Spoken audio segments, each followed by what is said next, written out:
За юу цаанда манайхаа сүүлийн үед таад маань ямар нэгэн юмнаас хоцроод байгаа юм биш үсттэй. Цаан чинь мөрчгээ түүхэн детектив жанрын цуврал кино хамтаа болгоно гэдэг цанхны шинжилгээнд оруулаад завгүй байгаа юм байна штэ. Мань чинь баг хоцрох төглөө. Тэгээд яаж зүгээр авах вэ гэд 1-2 дугаар ангийг нь спойлертоор бэлтлээ. Энэ бүтээл бол Woo Originals-ийн бүтээл бөгөөд 7 нүгүрийн пүрэв гарагч шинээр нэг анги ордог учраас үзэгчдийн дунд маш их хүлээлт үүсгэж байгаа юм байна.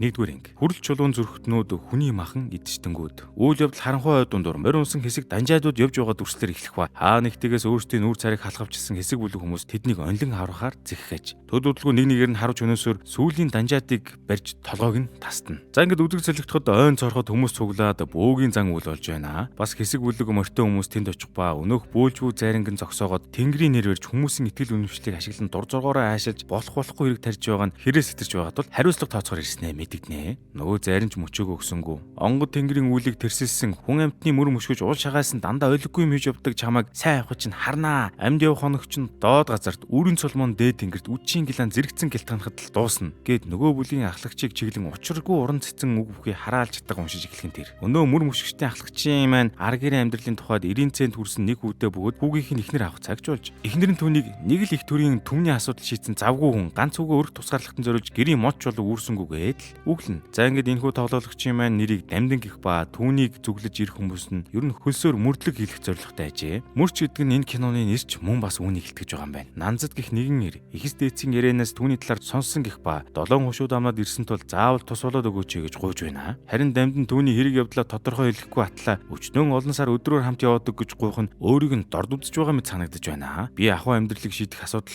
олонтой хүн завгүй хүн шүү л гэлээ. За тэгээ яалтчгүй өнөөх Нанзад гэх хүн жижиг алтан юмбуг хадгийн хамт дэлгэн барьж үнэн учраа тайлбарлахаас аргагүй төрлөө. Тэрээр Төшөөт хаан аймгийн Элдэн засгийн өвшөөний Юнтэн дөрж ноёны зараалаар яваа. Адуучин ба саяхан намрын дунд сарын ихээр ноёных нь угсаа заламжлах залуу аг амиа юу гэдгсэн гэжээ. Ноён бол хүүгээ бусдын гарт амиа алдсан гэж сэжиглэж буй учраас мөрчийг дагуулж ирэхийг зарлигдсан байна. Хүний сургаар хөлс мөнгө олигтойхон дугаараа гэж аашлаад байсан ихнэр нь алт үзээд илт нүдэн сэргэж өнөө гүйчинг амраад яв адуумалаа амраа гэд баг нөхрийнхөө өмнөөс зөвшөөрч гэлээ шүү. За манай мөрч одоо нөгөө хүнээ дагаад хэргийн газар зорин өдөржин шүнжин давхина. Энэ зураа мөрч Дамдин түүнээс агийн талаар явлахад хангай гэдэг нэршгэ сайхан залуу байсан гэх ба модонд дүүжлэстэй байдалтай амьгүй болсон цогцыг нь анчин олж харснаар ар гэрт нь мэдгдсэн юм байна. Хажиргалтай тэр агийг одоо хүртэл оршуулаагүй байх ба цогцыг нь сэрүүн агуу тувцсан байдалтай хадгалж байгаагаас үзэхэд анханасаа амиа оруулсан тохиолдол биш гэж үзэж байгаа бөгөөд ноён хатан хоёр нь хэлэлцээд мөрдөн шинжлэхээр шийтсэн нэнэж. Аян замч урт тул хээр хоноглох зураа өнөөх адуучин Дамдингийн гэрт байсан хохимой толгойтой айхвтар бухны зургийн талаар сониучран асууна. Тэр нь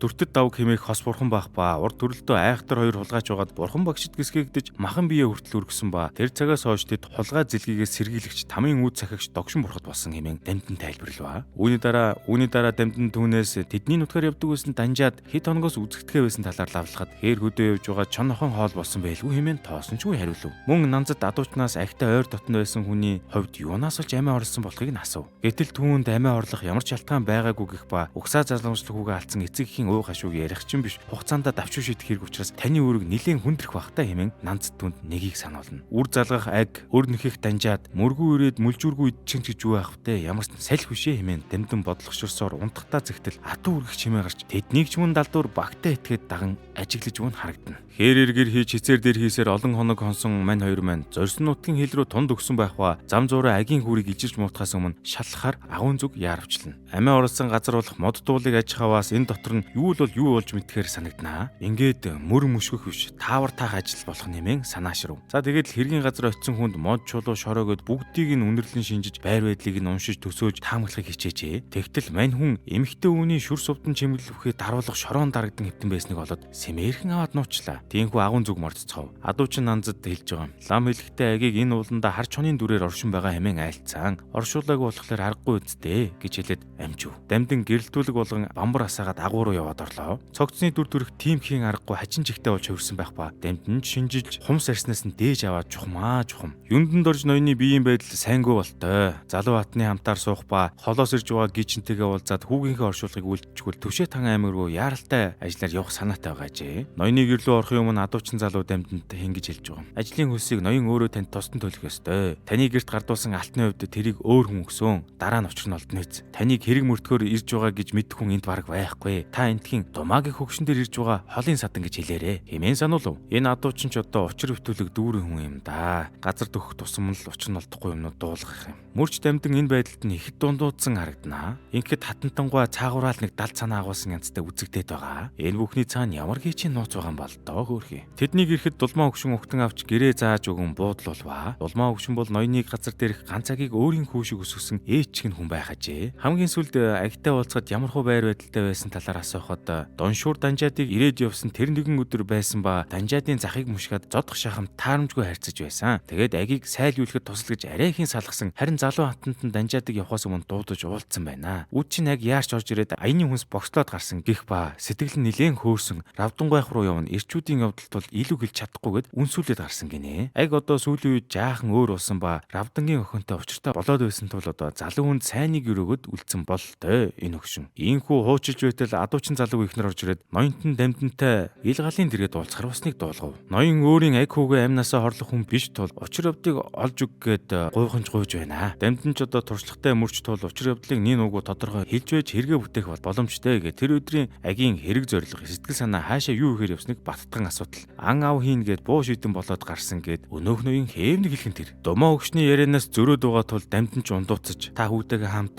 Равдангайх руу яваагүй юм уу? Янгид цаг заваа дэми үрэх юм бол маргаашийн нарнаар би нутгийн зүг мордлоо хэмээн бухимдахад ноён түүний түр азнахыг хүсв. Дамдингийн тооцоололоор агийн өхөл, Данжаадын өхөл цаг хугацааны хувьд ягдаг таарад байгаа нь хачирхалтай санагдах ба адилхан эцэг хүн үр хүүхдээ алдах зовлон ойлгож байгаа тул чум ямар үйл явдал өрснийг нь үнэн мөрөөр өчгийг ноёноос шаардсаар байв. Ноён эцэст нь түүнтэй санал нээж хүүдээ засаг түр барих наад захын арга ухааныг зааж эхэлж байсан ба хүн Данжаадуудын үр зээлэнд дарагдсан төмөн олныхоо төлөө ихэд сэтгэл чилээж байсан тухай мөн аав хоёр хамтдаа хар ухаан ихтэй зовлон их үтсэн хол ойрын танил ихтэй Равдангийнх руу морцсон тухайгаа илүү. Тэгээд түн товшуунтгаараа Данжаадуудын өрөнд баригдаж гуйлахчин болох дээрээ тулсан бахаа ядаж явахад гайтай Данжаадууд нь өрөө малаар биш хатуу юмар авна гэд өрийн бичиг дээр заасан байсныг дуулгаж. Зуданд нэрвэгдсэн малчтад энэ маш их хүнд тусч байсан тул ямар нэг байдлаар өнөөх Данжаадуудын учрыг хэрхэн олох талаар хэлсэн байна. Равдан ч өөр хушуунаас 4 хүн олоод киноны ихэнд гарсан үйл явдлын дагуу Данжаадуудыг тонилгоод өрийн бичгээ аваад ирсэн бах ба харин агийн хувьд хэргийн мөрийг төрөгдүүлэх үүднээс ан хөөж яваад 2 хоногийн дараа араас нь ирэхээр тохиролцсон байж. Аг ирэхгүй байсаар 2 хоног 3 дахь хоног дээр анчин түүнийг модноос дүүжлэгдсэн байдалтай олсон байгаа юм. Бүх мэдэж байгаа зүйлс гэвэл энэ бөгөөд хэргийн учрыг олоод өгвөл тэрээр шан харамжинд гар татахгүй гэдгээ хэлээтгэв. Тухайн үед агийг Данжаадтай яагаад дам өрөөсөн талаар дамдин гайхан асуудал. Думаа хөгшин эмэгтэй хүний гоёл авснаас болсон байж магадгүй талаар ам зохив. Тэр өөрийн нүдээр үзээгүй ч хатан хин нэгэн гоёл авсан байна. Өөр бэлтээ эмэгтэй байхгүй тул дулмаа хөгшнийг авсан юм болов уу гэж таамаглан шалгаасан байж таарчээ. Дамдин ч одоо хатан ямар хуу уг гаралтай хүн болохыг сонирхон лавтал хойд нутгаар бэр болгож авсан үүрийн цолбон гэх нэртэй хүн байв. Нөгөө зайрангийн хараал чаттаг дунд үүрийн цолбон гэж сонсогдож байсан тул дамдинд тиймч таатай санагдсангүй боллоо. Тэр шөнөө дамдин учир битүүлэг зүүдлэх ба зүүдэнд нь өнөөх зайрангийн хараал урсаж ноён хатан дулмаа гэд энэ бүх хамааралтай этгээдүүд хачин чихтэй дүрслэгдэх ба агийн цогц сүртэл дутуу өгтөл мэт хөдөлж байгаагаар үзэгдэв. Цочиж босоод гадаа гартал гэрийнх нь үдэнд хатан цогсож байгаагаар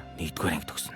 2-р анги хар чоны нөмрөгтөнгүүд харанхуй шөнөөр гүйдэлтэнгүүд. За нөгөө Данжаажуудын учрыг олсон этгээдүүд гэх юм уу төмөн олныг зовлонгоос гэтлгэгчд гэмээр юм уу хэсэг нөхдүүд уушны нүх ухаж хэсэг нь их л хэрцгийгээр цогцос мөчилж байгаагаар 2-р анги эхэлнэ. Эцэст нэг юм хөөрхий аг хүүгийн оршуулгыг ар гэрийнх нь ёс журмаар нь үлдцгэнэ. Нутаг усных нь уламжил болтой цогцыг бургасан дээр байрлуулж чандарлах бөгөөд бүгд л хайртай агийнхаа араас харуулсан гашууццгааж. Төвшөө тан аймаг руу яаралтай ажиллаар дуудагдсан хэд хоног эзгүй байх тул ноёнтон адуучин нандд болон Равдан нарыг мөрч дамтанд тус болж хамтран ажиллаж харж хандж байхыг загж үлдээв. Энэ дамдин нандтаас өөрт нь хэн алт айж илгээснийг асуун шалгахад тэрээр үг унгаж өгөхгүй байваа. Арга залт дамдин харин гиндүүлж байгаад алт илгээсэн хүн хатан гэдгийг олж мэднэ. Харин адуучин маань ам алдснаа хатнаас нууцлахыг амжилан гуйлаа. Удалгүй алдарт Равдан гих хүн ноёнтны дайчдын ирж дамдинтай уулзлаа. Равдан ч одоо ноёнтонтой эртнээс найзаж нөхөрсөн ус төдийгүй хатуу хөвтүү үйл ихтэй түүнийг гэдэг талтай болохыг нь хэлээд орхив. Дамдин харин зөвхөн шанал зовсон эцэг хүний үг таамгаар ус Равдангийн үнэн мөнийг сонсох шаардлагатай байгаагаа дуулгалаа. Энэ үртэл дамдин өөрийн таамаг арга ухаанаар ноёныг цохилдуулж байж үннийг яриулсан ба одоо сонсох үйл явдлаас өөрт хэрэгтэй зүйлсийг мэдж авах нь тун чухал юм. Равдангийн хувьд бүх үйл явдлыг эхнээс нь ярьж өгөхгүй бол ноёнтой тэрсэлтэй толгойгүй болдгийн үлгэрээр өөрөө эцэстээ агийн аллахын хэрэгт унж магадгүйдгээ ухаарсан байв.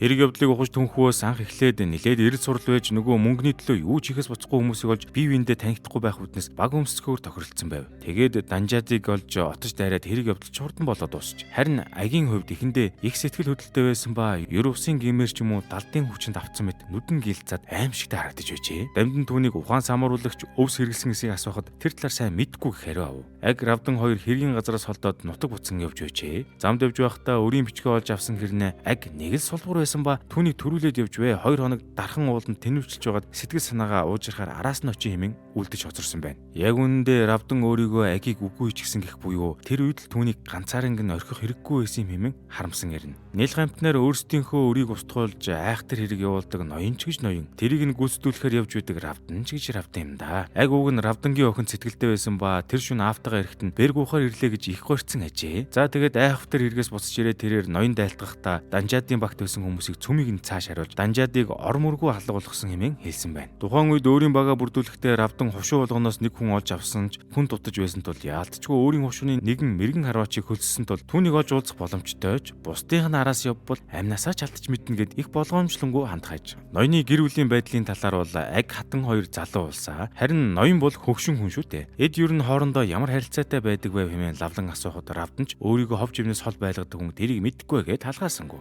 За тэгээд нэг л дагуул болсоор онисноо алддаггүй харавдаг Балдангинд байцаал давхар давхиад очлоо. За тэгээд үйл явдал хэрхэн болсон талаар ярьж байгаа маа. Тэрээр болцсон газараа шүн дүнд очиход нүрээ халгалсан танихгүй хүмүүс байраа эдэлсэн ба төд удалгүй энэ тэнд их баг буун дуу гараад балмагцсан байна. Харин яг өөрийн гараар Данжаадын толгойг хэрцсэн гэхэд нь мөрч тамтанд шууд түүнээс Аг гэдгийг нь яаж таньсан тухай асууа. Түүний дээлнээс хит утга унжиж байсан ба нэг тийм чамин хийцэлтэй дэг хошуунд ноён Аг хоёр л зүүж явдаг талаар тайлбарлаж өгөв. Аг маш сурмагаар хуруунуудыг нь тастаад толгойг нь хэрчиж хайсан гэх ба хүн яаж тийм харгас байдаг вэ хэмээн шимшрэн ярина. Гэхдээ энэ аимшигт хэрэгээ өнөөх ганган хит утгаараа биш өөр том хар утгаар хийсэн байна. Хэргийн дараа Равдан тэдэнд ажлаа хурдан дуусгаад өөрсдөө хэрэгтэйтэй зүйлсээ аваад явцгаахыг даалгаж. Энэ дунд нь харин Равдан огт нүрээ далдлаагүй явсан ба хүмүүс хөсөж авахаар явж байж багттай байвал хин надад идэх вэ дээ. Хэрэг илэрүүл бүгд намайг гэрчлэн гэхин тэрэ. Анчин Балдан харин одоо хүртэл Агийн аимшигтэй эрсдгийн үйлдэлийг мартаж чадахгүй байгаагаа хэлснээс харахад энэ анги эхлэхэд хүний цогцсон мөчлөөд байсан нөхөр манай талигч Аг болж таарлаа шүү. Агийг олсон газраас малгай дээл гутал олцсон гэх ба Агд анханасаа тийм том хар утга байсан эсэх нь тодорхойгүй байв. Равдангаас яагаад бүх эрсдлийг өөртөө авч байгааг мөн манж дүр суларсан ч урдаас мөрч түшмэл ирээд энэ хавийг нэгжиж эхлэвэл хэцүү шүү хэмээн тодруулахад ил байгаа ноёноос сөрснөөс ирэх үгүй мэдгэдэггүй түшмлээс нуугдсан дээр шүү дээ гэж хэлж байна. Харин одоо Дамдин Равдангаас Агийн мөөм ээж болох Дулмаагийн талаар асууж гарлаа. Дулмаа хөгшин бол нутаг усандаа отож мааран болчихдог элдвтэй хүн ажээ. Дулмаагаа нас орсон нөхөр лувсан гэх одоогийн ноёныг өдий зэрэгт хүргэсэн нэр төртөө эрдэм номтой хүн байжээ. Нэг аж хүүтэй гэх ба тэр нь төвд рүү яваад 20 жил болсон гин. Ноён суудалтаа анх суухтаа Равдан болон Лувсангайг хүүтэй нь лахаас руу өргөл барьц үргэлэхээр явуулсан бөгөөд урд газраа явахдаа осолдож Лувсангай хүүтэйгээ амиа алдчихжээ. Харин бэрн битэг өвчнөр нас орсон гин. Үүнийг сонсон Дамданд хар төрж арай тэдний өвхөл ноёнтой холбоотой юм биш үсттэй хэмээн лавлахад түүнд дараа энэ талаар тайлбарлахаар болов. За мөрч Дамдан ойр хавьд явж байгаад Дулмаагүй хашаа ч юм яваад ирэхдээ таарлаа. Ноён ч аймгийг зорин явсан байх ба би энэ тун таруу байдалтай явсан гэдгийг хатнаас дулваа. Дамданд Дулмаагүй хаашаа яваад ирсэн сонирн байсан тул хатнаас лавлах гэл өнөөх нь тоо орчин хамт ирж байж надаас юунд асуув хэмээн тохуурхай гайстайгаар гомдорж гуйхаар буугаад ирсэн байхаа хэмээн үг унган. Түүнийг гэртээ өрваа. За тэгтэл нөгөөг нь асууж байгаа юм л да. Та одоо мөрч хийж өчнөө сар өдрөөр гэрээсээ хол яваад ихнэртэй нь хэцүү байдаг бах та гэд яриа эхлэнгээ. Аг одоо хаана байгаа бол доо галын дүл хөглөөд тэнгэр рүү явсан болов хэмээн Агийн араас харуулсан байгаагаа ч илэрхийлээ дамжив. Дамдан чатантай арх сүгнөө дамжив. Амхиндаа хатны арга зэлд автахгүйгээр гомдоржийн талаар асуух санаатай байсан юм. Өнөөх гомдоржин ноёны угсаа залгуулдаг бас нэг хошууны цуутай баян байх ба Агийн үеийн том хүүтэй нэг юмсан ч. Бараг манай Агийг тэнгэрт дэвшсэнд тэднийх баярлаа сууж байдаг болов гэдэл хаасайгүй мэрх юм дөө энэ хатанд нь. Өөрийгөө ноёнд хүү төрүүлж өгч чадахгүй нь болтой. Төрүүлсэн ч энэ ноён нь өсөж томрохыг нүзэж амжихгүй дээж гэж байх шиг. Дулмаагаан тухайд болохоор Аг нас орсон тул гомдоржийн хүү хурцал дараагийн ноён болж таарна. Тэрний үнэрийг авчгаад л шиншилж явсан биз. Эртнээсээ ноёны тлийг л бариад явдаг барьцаалдаж байгаагүй хөгшин хумсаа нуусан муур ноёныг хорлох юмаа сэтгэж яваа гэд бүр нилээн ам муутай бол авчлаа Дулмаагаан талаар. Дамдан ч одоо хатанд хажуулдаж амарсан дээрээ гэхэд нөгөөтг нь би энтэй амрах болж байна гэд манай мөрчийг өргөдөх гэж байгаа юм шиг орлоо үргээд үг гинтэргинэ. Нүдэн дээр нь хувцаа нэмглээд тун ивгүй. Мөрч маань харин яаж нэг арх балгуулсан юм бүүмэд төд удалгүй хатанд тас усрахын тэр. Яаж зүгээр явах үгээд орныхон толгойд байсан ваартай зүйлийг шинжилгээнд оруулахаар гэрээс нь аваад гарлаа. За тэгээд баг гэртээ буюу дулмаагаанд ортол цэлийсэн аяг дүүрэн айр хийгээд хүлээгээ сууж байна. Янз бүрийн сонсоод хүн бүрийг сэжиглэж ихсэнтэйч тэрүү хатны идэж хэдэд татсандааш тэрүү уухгүй суугаад байтал дулмаагаа өөрөө ууж үзүүлээд баг хоргүй гэдгийг нотлоод байгаа юм шиг уур амьсгал нилээн хүндий болж хүрсэн байлаа. Шөнө бас мань хүн өргөөний үүднээс доторх үйл явдлыг нь тандаж чагнаастай. Маргааш өглөө хатантай таарад сайхан амарсан эсгийг нь асуухад ганцаараа онсноо ч анзаарсангүй сайхан л гэж хэлийдэ гэхэд нь мань хүн хариуд нь ноёны хатан үедээ хүртэл нам сайхан унтлаа гэж мэдв. Хатан ч бас зүгээргүй ноёны хатан үднээс өөр юм байгаагүй нямаатай гэд тохуурах аж марцсангүй. Адууч нанзад мөн тэрэн дээр нь нэрээд дамдин хаашаа явах гэж байгаа талаар лавлаад төр адснуул адуугаа хороогоо хамт явъя гэхэд нь дамдин хариуд нь ажлаа одоо өөрөө мэдээд равдангийн гэрийг олоод очно гэв.